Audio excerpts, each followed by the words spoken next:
다윗의 자손 요셉아, 내 아내 마리아 데려오기를 무서워하지 말라. 그에게 잉태된 자는 성령으로 된 것이라. 아들을 낳으리니 이름을 예수라 하라. 이는 그가 자기 백성을 그들의 죄에서 구원할 자이심이라 하니라. 이 모든 일이 된 것은 주께서 선지자로 하신 말씀을 이루려 하심이니, 이르시되 보라, 처녀가 잉태하여 아들을 낳을 것이요 그의 이름은 임마누엘이라 하리라 하셨으니, 이를 번역한즉 하나님이 우리와 함께 계시다 함이라. 요셉이 잠에서 깨어 일어나 주의 사자의 분부대로 행하여 그의 아내를 데려왔으나 아들을 낳기까지 동침하지 아니하더니 낳음의 이름을 예수라 하니라. 아멘. 살아계신 하나님의 말씀입니다. 우리 잠시 기도하고 하나님 말씀 듣도록 하겠습니다. 하나님 아버지, 지금 다시 주님의 말씀을 들을 수 있는 시간 주시니 감사합니다. 저희에게 말씀하여 주시옵소서. 저에게 들을 수 있는 귀를 허락하여 주시고 헤아릴 수 있는 지식과 아버지 하나님 또 삶에 적용할 수 있는 용기 허락하여 주시옵소서. 예수 그리스도의 이름으로 기도드리옵나이다. 아멘. 여러분, 땡스기빙 다 잘 보내셨죠? 잘 보내셨으리라 믿습니다. 사진이, 터키 사진이 어찌나 많이 올라오든지, 튀긴 걸로부터 해서 훈제한 걸로 해가지고 참 많이 올라오더라고요. 누가 그런 얘기를 하더라고요. 땡스기빙 날 정말 감사한 마음으로 터키를 먹은 다음에 바로 그날 저녁 쇼핑몰에 가서 이웃과 싸우면서 내가 싸게 나온 TV 한 대 더 살려고 이렇게 하는 것이 정말 이게 올바른 땡스기빙인가 그런 얘기를 합니다. 어쨌든 땡스기빙을 통해서 정말 하나님께 금년 한 해 저에게 주신 은혜에 감사할 수 있었던 그런 기회가 됐었기를 간절히 소망합니다. 여러분, 보통 땡스기빙이 지나면 바로 그 다음 주가 보통은 대강절입니다. 근데 금년에는 대강절이 아니라 왕 대신 그리스도 주일입니다. 그래서 오늘 왕 대신 그리스도 주일. 대강절은 교회력의 첫날이면 이 왕 대신 그리스도 주일은 교회력의 맨 마지막 날이기도 합니다. 이 왕 대신 그리스도 주일은요, 사실 교회력에는 없다가 1925년에 교회력에 포함된 그러한 절기입니다. 교회력에 포함된 그 이유가 무엇이냐면, 이 세상이 너무도 세속적이어지고 또 멕시코를 비롯하여 다른 그런 나라들이 이 종교에 충성할 것이 아니라 나라 정부에게만 충성하라라는 그런 메시지들을 강력하게 보낼 때에 하나님께만 충성하고 그리스도께서 온 세상에 왕이시라는 것을 다시 한번 선포하기 위하여 세워진 그러한 날입니다. 그래서 그리스도께서 우리의 왕이심을 우리의 삶으로 선포하며 살아가실 수 있는 저와 여러분들이 될 수 있기를 간절히 소망합니다. 그리고 오늘 왕 대신 그리스도 주일, 그리고 그래서 다음 주부터 대강절 설교를 하기 전에 마지막으로 우리 인물 설교 시리즈 마지막 이렇게 함께 나누고자 합니다. 그동안 구약에서 또 신약에서 우리가 많이는 들어봤는데 도대체 그 사람이 무엇을 했는지 잘 알지 못하는 인물들을 이렇게 좀 살펴봤는데요. 지난 2달 동안 구약에서 4명, 또 신약에서는 지금 6명째 이렇게 살펴보고 있습니다. 잘 알지 못하는 그런 사람, 오늘도 어떻게 보면 마찬가지입니다. 이름은 많이 들어봤는데 이 사람이 도대체 어떻게 살았고 무엇을 한 사람인지 한두 가지 내용 외에는 잘 알지 못하는 그런 사람. 근데 어떻게 보면 오늘 저희가 나눌 그 사람은 이 대강절을 앞두고 있는 저희에게 함께 나누기에 가장 적합한 사람이 아닐까 생각을 합니다. 바로 우리 주 예수 그리스도의 이 세상의 아버지셨던 요셉입니다. 요셉. 여러분, 요셉은 예수님의 아버지라는 것 외에 우리가 별로 아는 것이 없습니다. 또한 성경에 그는 많이 나오지도 않습니다. 오늘 본문 이 마태복음 1장과 2장, 그리고 누가복음에서 2장에 조금 나오고요. 그리고 그 외에는 사실 나오지가 않습니다. 마가복음은 아예 언급하지도 않고, 요한복음에서는 예수님에 대하여 누군가 얘기를 할 때 예수님께서 많은 사역들을 하시고 이적들을 일으키시니까 저 사람이 그 나사렛의 요셉의 아들이 아니냐라고 할 때 요셉이라는 그 이름이 등장을 하고 그 외에는 등장하지 않습니다. 예수님의 어머니이신 마리아는 여러 번 성경에 나오지만 요셉은 그렇지 못합니다. 그리고 많은 사람들이 생각하기에 예수님께서 공생의 삶을 시작하신 그때에 우리가 보통 한 30살쯤 시작하셨다라고 생각을 하는데, 그때와 또 마지막 나왔을 때가 예수님께서 12살이셨을 때 예루살렘 성에 올라가셨을 때에 그 사이, 그 중간에 언젠가 죽었을 것이다 라고 추측을 합니다. 어떤 사람들은 좀 터무니없는 것 같기도 한데, 요셉이 마리아와 약혼하고 결혼했을 때에는 이미 나이가 많이 들었던 사람이라고 이야기하는 그런 설도 있습니다. 어느 한 전통에 의하면 요셉이 마리아와 초혼이 아니고 아내가 죽고 난 다음에 마리아와 재혼을 했던 사람이다라고 이야기를 합니다. 그래서 마리아와 결혼했었을 때에는 이미 90세 가까이 됐었을 가능성이 있다라고 이야기를 하고요. 아마 이 설은 그 카톨릭 교회에서는 특히 마리아가 정말 처녀로 평생을 살았다라는 것을 좀 강조하기 위해서 이렇게 지어내고, 그렇기 때문에 예수님의 그 형제들, 야고보 같은 형제들은 요셉이 이 첫 결혼 때에 낳은 자식들이다라고 이렇게 이야기도 하기는 합니다. 어쨌든가 뭐 그거는 어느 한 설이고 터무니없는 것 같고요. 우리가 전통적으로 믿는 것은 요셉이 마리아와 정혼을 하고 어쨌든간 이른 나이에 이렇게 죽었고, 그 외에는 별로 이렇게 성경에서 말하고 있지 않으니까 별로 이렇게 알 수 있는 것들이 많지 않다라는 그 정도입니다. 그렇다면 성경에 짤막하게 나와 있는 이 요셉에 대해서 우리가 알 수 있는 것은 무엇이고, 이 요셉을 통해서 또 저희가 얻을 수 있는 교훈은 무엇인가 한번 살펴보도록 하겠습니다. 성경에 나와 있는 짧은 내용들을 통해서 함께 나누고자 하는데요. 첫 번째로 우리가 요셉에 대해서 알 수 있는 것은 요셉은 의로운 사람이었다라는 것입니다. 요셉은 의로운 사람이었다. 그는 하나님의 말씀에 순종하며 살아갔던 사람이고요. 모든 절기들을 정확히 지켰던 자이고, 그리고 또한 매년 6월절마다 예루살렘에 올라가 제사를 드렸으며 율법에 순종하면서 살아갔던 그런 사람입니다. 이런 요셉에게 약혼 여인 마리아가 임신했다라는 그 소식이 들려옵니다.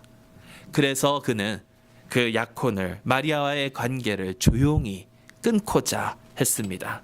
19절 말씀에 그의 남편 요셉은 의로운 사람이다. 그를 드러내지 아니하고 가만히 끊고자 하여. 여러분, 하나님의 말씀대로 살아가려고 했던 그 요셉이 마리아가 임신했다라고 하니까 자신의 신념과 자신의 신앙을 지키기 위해서는 더 이상 마리아와 결혼할 수 없다라고 판단을 했던 것입니다. 마리아가 어떻게 임신했는지 간에 그가 강간을 당했든지 아니면 그가 간음을 했든지 그것이 중요한 것이 아니라, 어쨌든 간에 자기와 결혼을 약속했던 그가 임신하고 있었다라는 것은 자신의 신앙을 되돌아보면 도저히 용납할 수 없었던 그런 것이죠. 그렇지만 그와 결혼은 하지를 못하지만 그렇다고 해서 마리아를 드러내고자 하는 마음도 요셉에게는 없었습니다. 자신과 약혼한 자가 임신을 했다면 그것은 간음죄요, 충분히 재판 앞에 설 수 있고, 또 마리아는 돌로 쳐 죽음을 당할 수도 있는 그러한 상황입니다.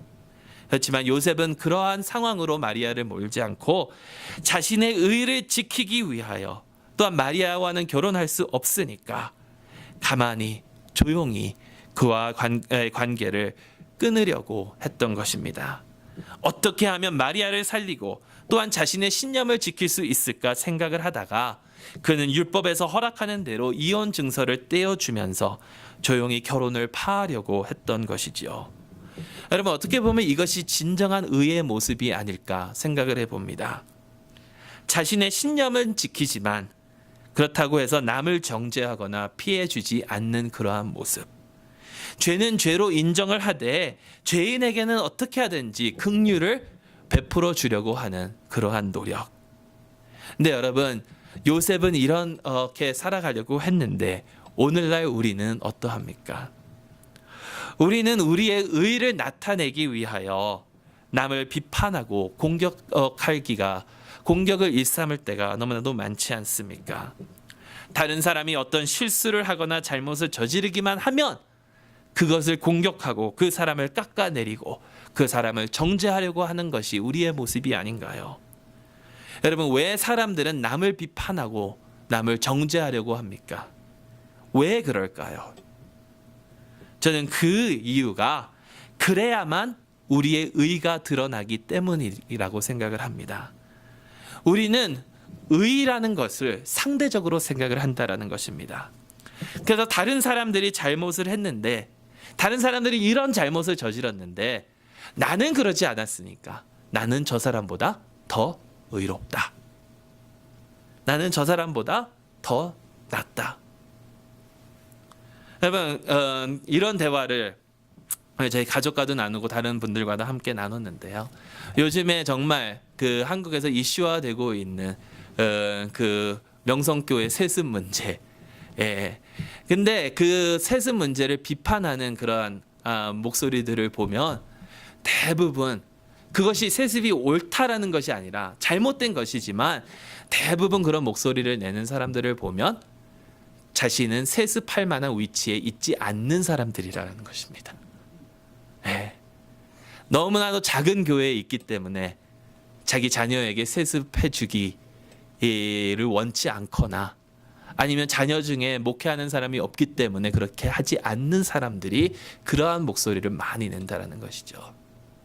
그러면 그래서 그 세습이 정당화된다라는 것이 아니라 우리의 모습이 그렇다라는 것입니다. 나는 할 수 없지만 나는 그런 상황이 되지 않으니까 남을 마음대로 공격하고 그들을 깎아내리고 그러면서 나의 의를 부각하는 그러한 모습. 여러분, 어린 아이들이 그렇지 않나요? 여기 다 자녀들을 키워보셔서 알지만 자녀들에게 이것 하지 마라고 그랬을 때에 어떤 아이는 분명히 그것을 부모님께서 하지 마 하면 하는 아이들이 꼭 있습니다.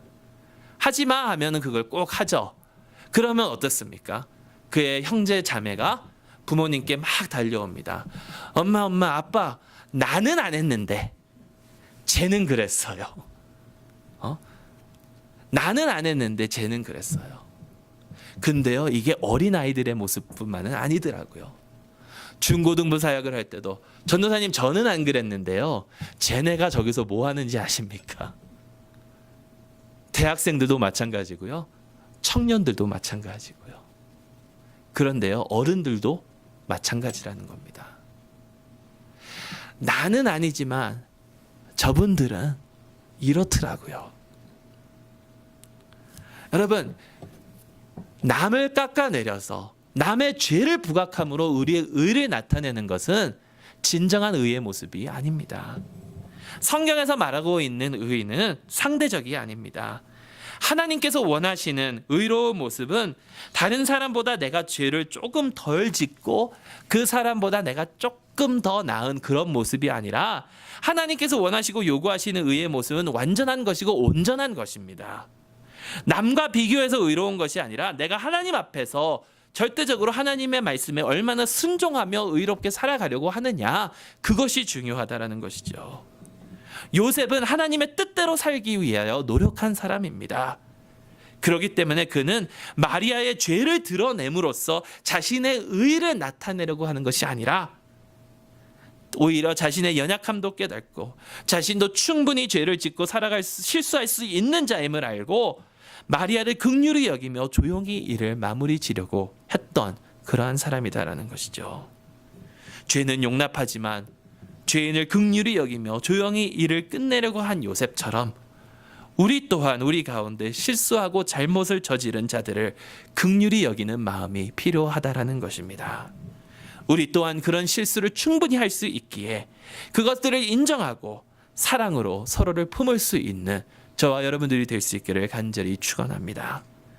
두 번째로 요셉은 겸손했던 사람입니다.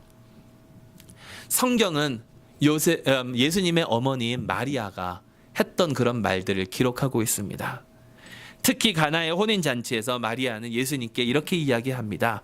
저들이 포도주가 떨어졌다. 그리고 그 이야기 때문에 예수님께서는 물을 포도주로 변화시키시면서 첫 이적을 행하시기도 했습니다. 그런데 요셉은 조용합니다. 그 어느 복음서에도 요셉이 어떤 말을 했는지 기록하고 있지 않습니다. 그냥 자신의 위치에서 그는 조용히 섬겼던 그런 사람입니다. 우리가 다 잘 아시는 대로 그는 목수였습니다. 그 당시 목수는 별로 인정받지 못하는 직업이었고 돈도 많이 벌지 못하는 직업이었습니다. 많은 사람들이 얘기하기를 그래서 그는 마리아와 매년 6월절 예루살렘으로 올라가서 하나님 앞에 제사를 드릴 때에 소나 양을 드릴 형편이 아니어서 가장 값이 싼 비둘기만 드렸던 그런 가정이라고 이야기를 합니다. 어떤 사람들은 그렇게 이야기를 하죠. 너무나도 가난했기 때문에 겸손할 수밖에 없었을 것이라고. 그런데 그가 자랑할 수 있었던 것이 하나 있다라고 저는 생각을 합니다.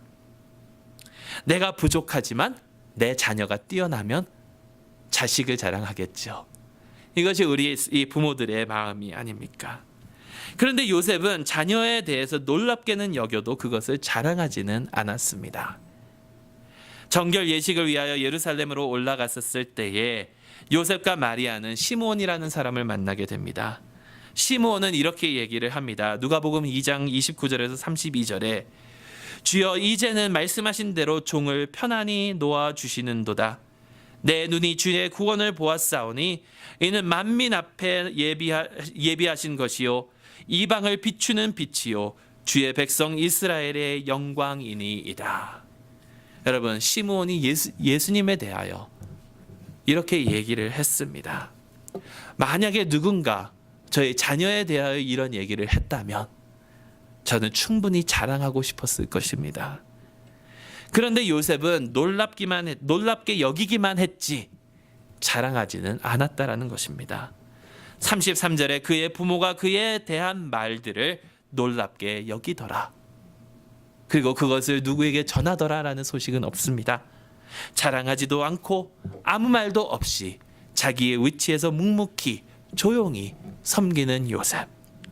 자신의 위치에서 자신이 할 수 있는 것에 충성한 그 요셉. 이러한 요셉의 모습을 본받아야 되지 않을까요? 여러분, 많은 사람들은 자신의 위치를 나타내려고 합니다. 가진 것이 많은 사람들은 가진 것을 드러내려고 하고, 배운 것이 많은 사람들은 배운 것을 드러내려고 하고, 이룬 것이 많은 사람들은 자신이 이룬 것을 드러내려고 합니다. 혹은 나의 자녀들을 자랑하려고도 하고요. 심지어 어떤 사람들은 어려운 상황에 있는데 자신의 그런 어려운 처지를 자랑하고 다니는 사람들도 있다라는 것입니다. 나는 이렇게 힘들고 어려운데도 내가 얼마나 열심히 하는지 보라. 여러분, 결국 이게 다 무슨 얘기인가요? 나 좀 알아봐 달라라는 얘기 아닙니까? 나 좀 알아봐 달라. 기도할 때는 하나님 그리스도께서 흥하시고 나는 쇠하기를 원합니다 라고 이야기는 하지만, 기도는 하지만 내가 봉사한 것을 누군가가 알아주지 않을 때에 기분이 상하고 마음에 두고, 그러한 것이 우리의 모습이 아니냐라는 거예요. 얼마 전에 저희 교회에 다니시는 분은 아닌데 이 건물에서 오가다가 이렇게 만났던 분, 그래서 아이들을 데리고 맥도날드 갔다가 그분을 이렇게 맥도날드에서 우연히 또 만나게 됐거든요. 그분이 이런 얘기를 하더라고요. 다른 사람들은 다 자랑하고 다니는데 나는 안 그렇고 나는 겸손하다. 여러분, 겸손한 모습을 자랑하는 것은 과연 진정 겸손한 모습일까요? 진정이 겸손할 수 있기를 바랍니다. 나를 드러내는 것이 아니라 내 위치에서 내게 맡겨진 일에 충성하며 오직 주만 섬길 수 있는 저와 여러분들이 될 수 있기를 소망합니다. 마지막으로 요셉은 순종한 사람입니다. 오늘 본문 24절 말씀에 요셉이 잠에서 깨어 일어나 주의 사자의 분부대로 행하여. 사실 이때뿐은 아닙니다. 마태복음 2장을 보게 되면 헤롯을 피하여 애굽으로 내려가라는 지시에도, 또 애굽에서 다시 이스라엘로 올라오라는 그 지시에도, 이스라엘로 올라올 때에 베들레헴으로 가지 말고 갈릴리 지방 나사렛으로 인도하셨을 때에도 요셉은 순종했습니다. 이러한 요셉의 순종의 모습을 가지고 우리는 두 가지를 생각해 볼 수 있다고 생각을 합니다. 첫째는요, 그는 즉각 순종했다라는 것입니다. 즉시 순종했습니다. 하나님의 말씀을 들은 후 그는 하나님 생각할 시간 좀 주세요. 하나님 제가 몇 주 동안 기도 좀 해보겠습니다. 이게 아니라 바로 순종했습니다. 요셉이 잠에서 깨어 일어나 주의 사자의 분부대로 행하여, 잠에서 깨자마자 마리아를 데리고 왔고 말씀이 임하자마자 애굽으로 내려갔습니다. 네, 여러분, 또한 우리가 두 번째로 배울 수 있는 것은요, 그 순종에는 위험이 뒤따랐음에도 불구하고 순종했다라는 것입니다. 자신의 이치에 맞지 않는다 생각해도 순종했다라는 것입니다. 여러분, 임신한 마리아를 자신의 아내로 데리고 오는 것에는 큰 위험을 떠안는 그런 일입니다. 사람들의 손가락질을 받을 수도 있는 그러한 일입니다. 그리고 또한 애굽으로 내려가는 것은 그렇게 쉬운 일이 아닙니다. 요즘이야 우리가 버스 타고 차 타고 비행기 타고 갈 수가 있지만, 그때는 걸어가면서, 그때는 기껏 타봐야 나귀 타고 가면서 그 가는 길에 얼마나 큰 위험들이 도사리고 있는지 모릅니다. 그리고 타국에 가서 살아간다는 것이 얼마나 힘든지 여러분, 우리 모두 다 이민자로서 다 경험하고 체험해 보시지 않으셨습니까? 그리고 애굽에서 올라올 때도 마찬가지입니다. 전에 헤롯은 죽었지만 지금 새롭게 헤롯의 자리에 올라간 그 사람은 더욱 난폭한 자였다라고 말하고 있습니다. 그럼에도 불구하고 요셉은 순종하면서 자신의 가족을 지킨 그러한 자입니다. 위험이 기다리고 있지만 바로 즉시 즉각으로 순종한 요셉. 여러분, 이것이 바로 진정한 순종의 모습이 아닙니까? 이렇게 결혼 상담이나 이런 것들을 하다 보면 에베소서에 나오는 말씀을 나눌 때가 있습니다. 아내여 남편에게 복종하고 순종하고. 이럴 때 어떤 여자들은 이렇게 얘기를 합니다. 제가 남편에게 순종하겠습니다. 단 내가 납득할 수 있으면 순종하겠습니다. 근데 여러분, 내가 납득하고 내가 이해 가는 것, 그것은 진정한 순종이 아닙니다. 왜냐하면 그것은 어차피 내가 그렇게 하려고 했던 것이기 때문이거든요. 그렇지만 내가 이해가 가지는 않지만, 내가 아무리 생각을 해도 맞지는 않지만, 그럼에도 불구하고 누가 얘기하느냐에 따라서 그것 내 자신의 그 의견을 굽히고 순종하는, 그것이 진정한 순종의 모습이다라는 것이죠. 이러한 순종의 모습이 우리 가운데 있어야 할 것입니다. 하나님의 지시에 의문하거나 지금 당장 하지 않고 즉각 순종하는 그러한 모습, 아무리 어려운 지시에도 하나님을 믿고 따르는 그러한 순종의 모습, 이러한 순종의 모습이 충만하기를 간절히 소망합니다. 예수님의 아버지 요셉, 별로 많이 알지는 못하지만 그는 의롭고 겸손하고 또한 순종했던 그런 사람입니다. 이러한 모습 때문에 어떻게 보면 하나님의 아들의 아버지가 될 수 있었던 것이 아닐까. 그렇다면 여기서 우리가 반드시 짚고 넘어가야 할 질문이 있습니다. 그는 과연 어떻게 겸손하고 의롭고 순종하는 사람이 될 수 있었을까? 요셉은 어떻게 해서 의롭고 겸손하고 순종하는 사람이 될 수 있었을까? 요셉이 그렇게 될 수 있었던 이유는 그는 하나님을 전적으로 믿고 의지했던 사람이기 때문입니다. 하나님께서 신실하신 하나님이심을 그는 믿었기 때문이다라는 것입니다. 하나님을 전적으로 믿었기에 하나님의 법을 따랐고 자신을 낮출 수 있었고 그래서 순종할 수 있었다라는 것입니다. 여러분, 하나님은 신실하신 하나님이십니다. 그런 하나님의 신실하심을 믿으십니까? 만일 하나님의 신실하심을 믿지 못하신다면 여러분의 삶을 다시 한번 정확히 되돌아보시기 바랍니다. 왜냐하면 하나님은 매 순간순간마다 우리와 함께 하셨고 우리를 이끄신 하나님이시기 때문입니다. 하나님의 신실하심을 믿으신다면 하나님께서 우리 가운데 시작하신 선하신 일을 반드시 이루신다는 것을 믿으신다면, 그렇다면 하나님을 믿고 하나님 앞에서 겸손하게 늘 순종하며 나아갈 수 있기를 바랍니다. 요셉처럼 의롭게 겸손하게 순종할 수 있기를 주님의 이름으로 축원합니다. 기도하겠습니다. 하나님 아버지, 감사합니다. 예수 그리스도께서 이 땅에 오실 때에 아버지 하나님, 마리아와 요셉이라는 주님의 종을 통하여 이 땅에서 태어나시고 성장하게 하셨습니다. 아버지 하나님, 예수님을 키워주신 우리 요셉을 다시 한번 생각하면서 그가 하나님 앞에서 의롭고 그가 또 겸손하고 하나님의 말씀에 늘 순종했던 그런 사람임을 다시 한번 깨닫게 하여 주셨습니다. 아버지 하나님, 그의 믿음처럼 저희 또한 주님을 전적으로 믿고 겸손한 마음으로 순종하며 나아갈 수 있도록 인도하여 주시옵소서. 우리 자신을 낮추고 아버지 하나님, 남을 긍휼히 여기며 또한 주님께서 원하시는 대로 주님의 뜻을 쫓아 담대히 나아갈 수 있도록 인도하여 주시옵소서. 저희와 늘 함께하여 주실 것을 믿사오며 예수 그리스도의 이름으로 기도드리옵나이다. 아멘.